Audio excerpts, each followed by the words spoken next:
राजर्षी छत्रपती शाहू घराण्याचे जनक घराण्यातून आपण बिलॉंग करतात. त्यांचा वारसा आपल्याकडे समाजकार्याचा खूप मोठा वारसा छत्रपतींनी आपल्या सगळ्यांच्या समोर ठेवला. हा समाजकार्याचा वारसा तुम्ही पुढे चालवाल, पण खूप मोठं आव्हान तुमच्या पुढे सध्या आहे हसन मुश्रीफांबरोबरची स्ट्रेट फाईट. तुम्हाला काय वाटतं ही फाईट कशी होईल? मॅडम, मी आपल्याला एकच सांगतो, ही फाईट आदरणीय मुश्रीफ साहेब विरुद्ध समरजित घाडगे नाहीच आहे.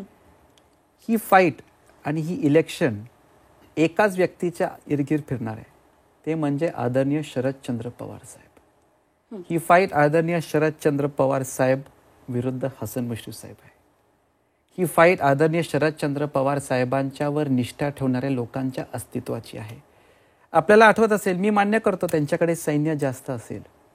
महाभारतामध्ये जेव्हा अर्जुन आणि दुर्योधन श्रीकृष्णाकडे गेले, दुर्योधनी काय मागितलं?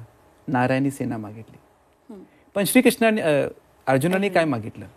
श्रीकृष्णांना मागितलं. कारण नारायणी सेना संख्यात मोठी आहे, तेव्हा सगळ्यात मोठं ताकदवन सैन्य होतं. पण त्या सैन्याला ऊर्जा कोणाकडून येत होती? श्रीकृष्णाकडून.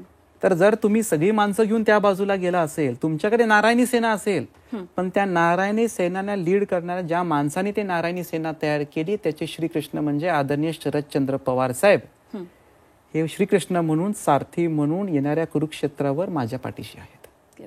आणि विजय कुरुक्षेत्रामध्ये कोणाचा झाला हे आपल्या सगळ्यांना माहिती आहे.